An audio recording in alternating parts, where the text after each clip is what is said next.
Welcome to the video today, guys. Today we are going to open our box. Today we have two boxes here. I have no clue what is in that box. Shelly ordered that, but I ordered this. Now that I'm working from home, it's very important that we have power all the time. I've had to miss a couple days of work due to the power going out, so we're going to solve that problem. We do have another generator. It's a perfectly fine generator. It's just one of those things I can never get it to start. So, and I'm so out of shape, I'm scared of having a heart attack trying to start it. So I bought this new one. It is a Westinghouse. Should be big enough to run our entire house. We do have the plug in the side of the house where you can switch over and just run the entire house off the generator. So we're gonna try to get it out of the box today and put it together and take it for a test drive. So far, these are the tools we need, and as of right now, this is all we have. So we will have to get the propane tank, the screwdriver, and the socket and wrench later.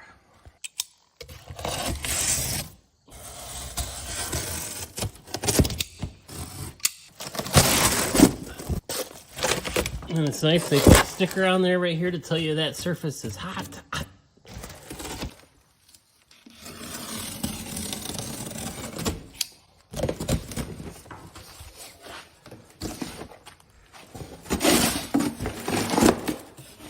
There's a bunch of pieces that we gotta put on, probably the wheels.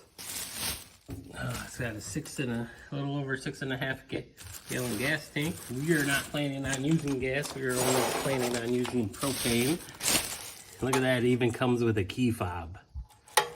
It does have a pull start.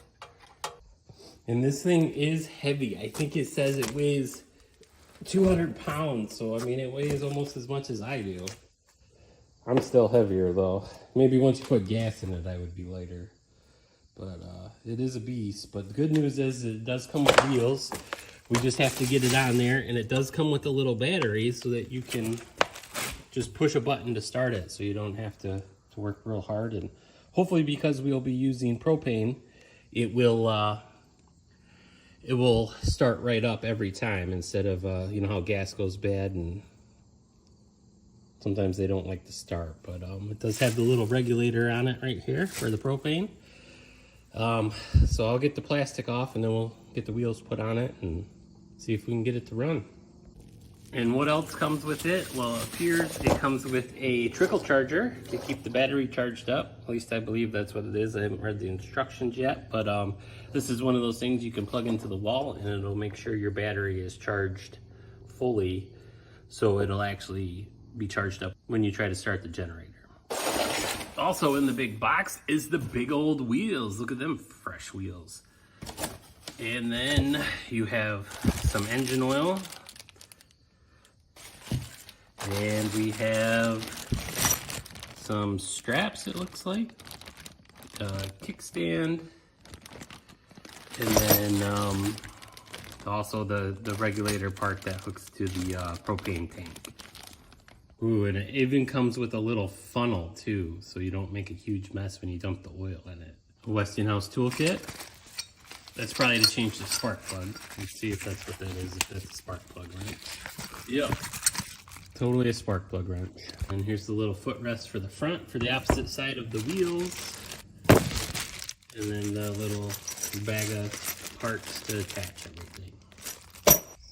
Okay, so now we have all of our tools we need, our Phillips screwdriver, our 10mm socket and wrench.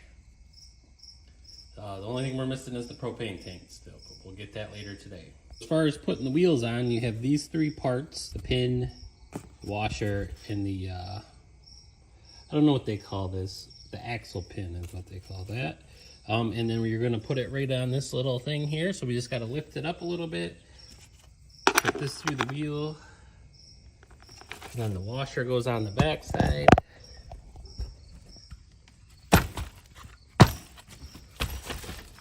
They do give you this nice little white kneeling pad that comes with it. But I don't know.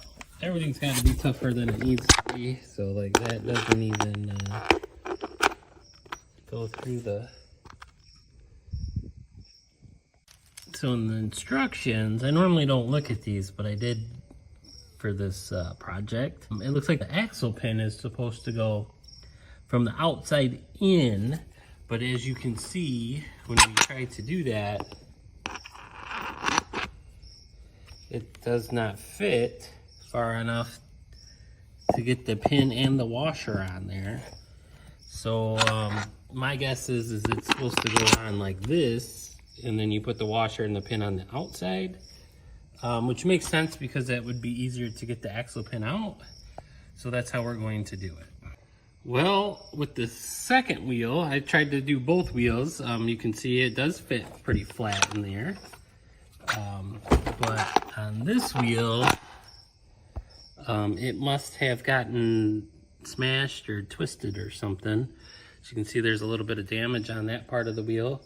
So I'll have to figure out if we can get that straightened out or not, because you can't get the bolt in from the back side to hook it on. All right, so I was able to hit the back of the bearing by poking it through like this and hitting it on the back to straighten it out. It was just that the bearing was in there crooked, so now it fits properly. So now we have our axle pin through the wheel with the washer, and then we're going to hook it onto the connecting point and put the pin through the hole.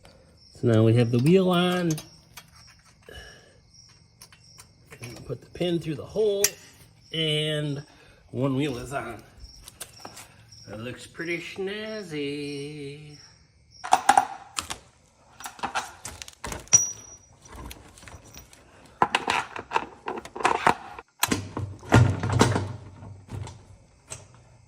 All right, so now we have our back wheels on. Now we have to put the front little kickstand parts on the front.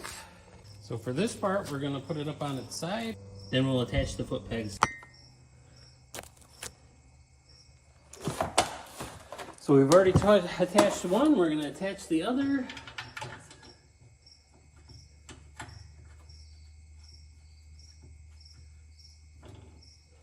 I didn't see the wrench that was included, as the instructions say, so we'll look for that later, because I planned ahead and I got the stuff that was on the box before I opened it.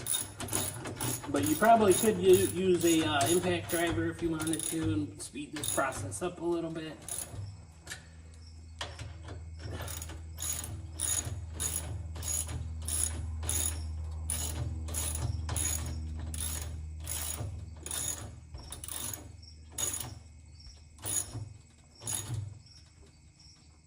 Got it tightened down, now we'll sit it back down. Hopefully we didn't have it tipped up for too long and make the oil run out of the top or something silly. I don't even know if that's a possibility. So now, as far as I know, we are all set. We just have to connect the regulator part for the propane tank, which is right here. And then we have to add oil. I thought when I read the instructions, it says it was filled with oil, but looks like we have to put oil in it, and they were nice enough to send us exactly the amount of oil that the thing required. So it says 1.16. It says 1.16 quarts of oil, and we got 1.16 quarts of oil. So hopefully we don't spill any of it. All right, and that's just a caution thing to tell you to shut it off if you're not using it. But we will see about getting this guy connected. And for a helpful tip, this is a screw-on cap, this orange cap here. It's not a pull-off cap. Mine was on there so tight I had to get a pair of pliers, so I kind of jacked my cap up. But it is a screw-on cap, so make sure you try to unscrew that instead of pulling it straight off. Oh, but I did find the little wrench that they said. It comes in a 13 and a 10. Funny thing is nowhere does it say you need a 19 millimeter wrench or adjustable wrench. But on page 14, where it talks about hooking up the propane hose, you do need a 19 millimeter wrench to connect the hose adapter. And in the instruction, it doesn't say that it is a screw off, so I already gave you that helpful information. So we have our hose for the regulator for the propane tank. We're gonna finger tighten it like it says in the instructions. Get it finger tight. There we go. And then we'll go get the wrench out of the shop and tighten it the rest of the way. Well, it turns out we don't have a 19mm socket, but we do have this adjustable wrench. I mean, this is probably one of the biggest adjustable wrenches you've ever seen in your life. But the good news is it will work for just about any job you could have for it.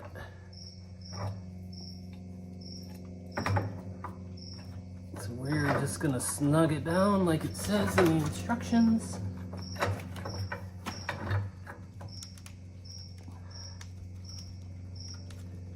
Okay, it's snug. And now we are pretty close to being ready. We do have to put the oil in it, and then we have to connect the battery.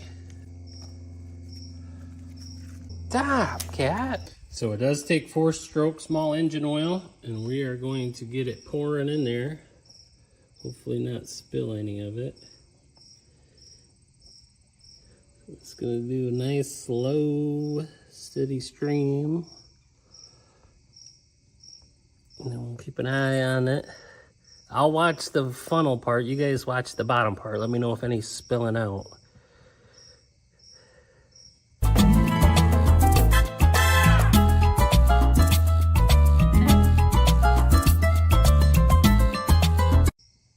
Without putting it all in there, just in case for some reason they didn't get all of the oil out.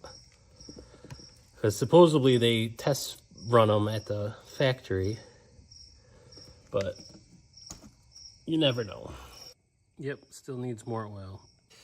And we've got it all in there. And as you can see, these engineers these days, man, they got everything figured right out. You can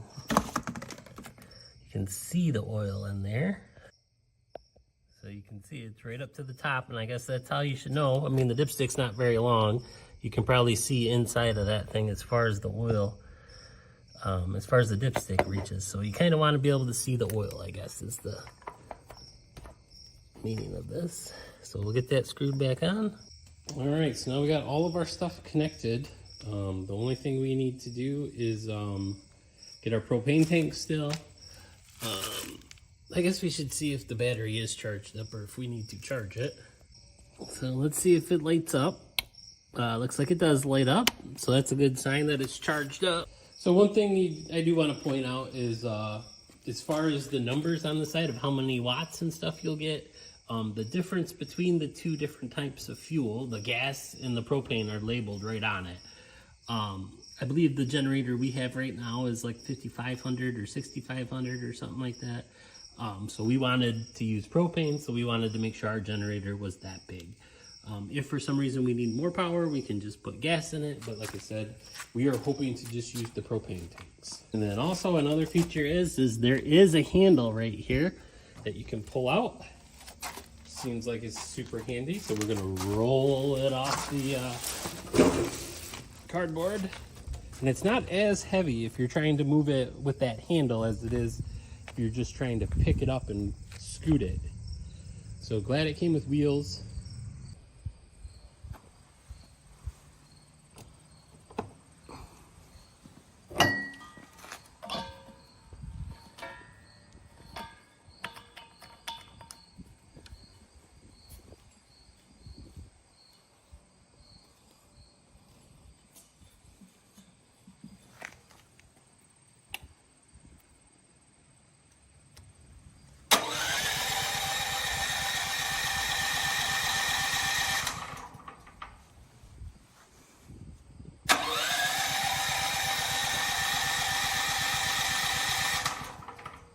Oh.